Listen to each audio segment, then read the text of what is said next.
कि चिंता राष्ट्र की नहीं है, चिंता केवल अपनी पर्सनल पब्लिसिटी और अपने अहम की, और अपने अहम के लिए अगर राष्ट्रीय सुरक्षा को नुकसान भी होता है तो इन्हें कोई फर्क नहीं पड़ता। अब हम मुद्दा देखते हैं, ये मांग किसकी है? ये मांग सोनम वांगचुक नामक एक व्यक्ति की डिमांड नहीं है। ये डिमांड लद्दाख के दो हिस्से हैं, एक जो बुद्धिस्ट हिस्सा है लेह वाला, दूसरा जो लार्जली मुस्लिम पॉपुलेशन का हिस्सा है कारगिल वाला। दोनों के अलग अलग संगठन हैं, कभी कभी दोनों संगठनों में विरोध भी होता है, पैरेलल काम भी करते हैं, विरोध भी होता है, लेकिन ये डिमांड सबकी है, सिर्फ सोनम वांगचुक की नहीं है, सिर्फ लेह की नहीं है, ये पूरे लद्दाख के तमाम लोगों की मांग है। और ये वो मांग है जिसे खुद बीजेपी लिखकर अपने मैनिफेस्टो में प्रॉमिस कर चुकी है। और मांग क्या है?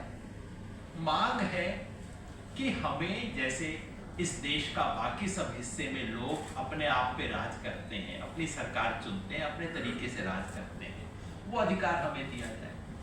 लद्दाख के लोग ऐसा कुछ नहीं मांग रहे जो कि हरियाणा में ना मिला, कोई विशेष चीज नहीं मांग रहे। डेमोक्रेसी 370 जब हटा, हम तमाम लोगों ने उसका विरोध किया था, लेकिन सोनम वांगचुक ने समर्थन किया। हमारे कई लोग उसके बारे में भी उंगली उठाते हैं, मैं उस पर मेरी समझ सिर्फ ये है, जैसे बाबा साहेब अंबेडकर ने फ्रीडम स्ट्रगल के समय सिर्फ और सिर्फ कहा कि मैं ऑप्रेस्ड कम्युनिटीज के इंटरेस्ट को सबसे आगे रखूंगा, उसकी दृष्टि से मैं सारी चीज को देखूंगा, उसी तरह से सोनम वांगचुक कहते हैं मैं लद्दाख की दृष्टि से पूरी चीज को देखूंगा। और लद्दाख की दृष्टि से देखा, उन्होंने कहा कि 370 वापस होने से अगर हमें यूटी का दर्जा मिलता है, ये हमारी पुरानी मांग रही है, उन्होंने बाकायदा स्वागत किया। तो कोई ऑपोजिशन के एजेंट हो, हर हालत में बीजेपी का विरोध करना हो, ऐसा कोई मामला नहीं है। सोनम वांगचुक का समर्थन किया उन्होंने। क्या क्या वायदे थे? वादा था कि यूटी बनने के बाद, यूनियन टेरिटरी बनने के बाद आपको राज्य का दर्जा मिलेगा, और अगर राज्य का दर्जा न मिला तो आपको अपनी विधानसभा मिलेगी, क्योंकि कई यूनियन टेरिटरीज हैं जहां विधानसभा है, दिल्ली में भी है, पौंडीचेरी में भी है। विधानसभा का दर्जा मिलना ताकि आप अपनी सरकार चुन सकें। यूनियन टेरिटरी तो मिली, यहां से लेफ्टिनेंट गवर्नर उठा के बैठा दिया गया, कोई विधानसभा की चर्चा नहीं, कोई वहां पे डेमोक्रेटिक राइट्स नहीं, कोई असेंबली देने की बात नहीं। दूसरी मांग थी तो या तो राज्य का दर्जा मिले या आपको यूटी के अंदर ही लेजिस्लेचर मिले, बिल्कुल भारत के संविधान के अंदर आने वाली चीज है, कोई नई चीज नहीं है। तीसरी मांग 6th शेड्यूल।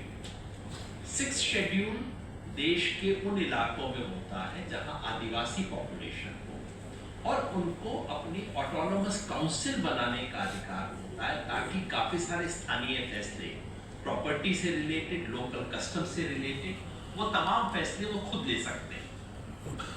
6th शेड्यूल देश के अनेक इलाकों में लागू, कोई लद्दाख पहला इलाका नहीं जो इसकी मांग कर रहा है। आसाम में है, आसाम में एक से ज्यादा 6th शेड्यूल के एरियाज हैं, देश के तमाम राज्यों के अंदर है आदिवासी इलाकों।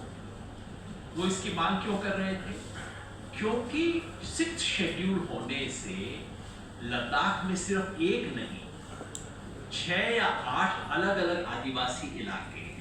हर आदिवासी समुदाय को अपने यहाँ पे अपने लोकल कस्टम्स, अपने लोकल प्रॉपर्टी, अपने फॉरेस्ट, उस सबको गवर्न करने का अधिकार होगा, इसलिए इसकी मांग कर रहे हैं। इस पे भी कोई विचार नहीं, और मांग आज शुरू नहीं हुई है। ये मांग जो है ये काफी समय से चलती आ रही है। खतरा क्या था? 6th शेड्यूल की मांग क्यों उठा रहे हैं? इसके पीछे एक चिंता है कि अब जबकि 370 हट गया है, 35A का प्रोटेक्शन हट गया है, अब बाहर के लोग यहाँ पे आ सकेंगे, बाहर के लोग आके यहाँ प्रॉपर्टी देंगे, बाहर की इंडस्ट्रीज को जगह दी जाएगी, सोलर पार्क बनने की बात शुरू हो गई है, और आप सब जानते हैं उसके पीछे किसका पैसा है, अडानी का। ये सब मामले शुरू हो गए। तो वहां के लोगों को चिंता ये है कि एक बार वो 370 की छतरी हटने के बाद, और अगर 370 हट गया, गवर्नेंस मिली नहीं, तो इसका अर्थ आपको 6th शेड्यूल का प्रोटेक्शन मिला नहीं, then you are completely exposed. तो उसके बाद तो कोई भी आएगा वहां पे जमीन खरीदेगा, इंडस्ट्री लगाएगा, जो करना करेगा, local customs, local resources, local property सब कुछ खत्म होगी।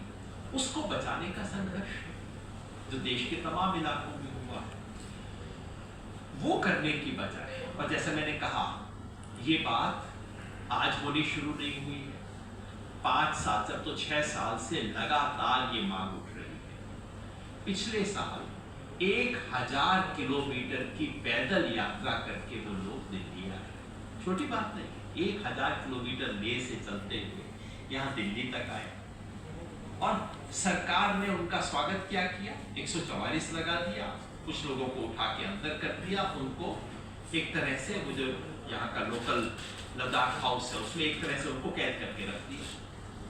ये उनका स्वागत हुआ।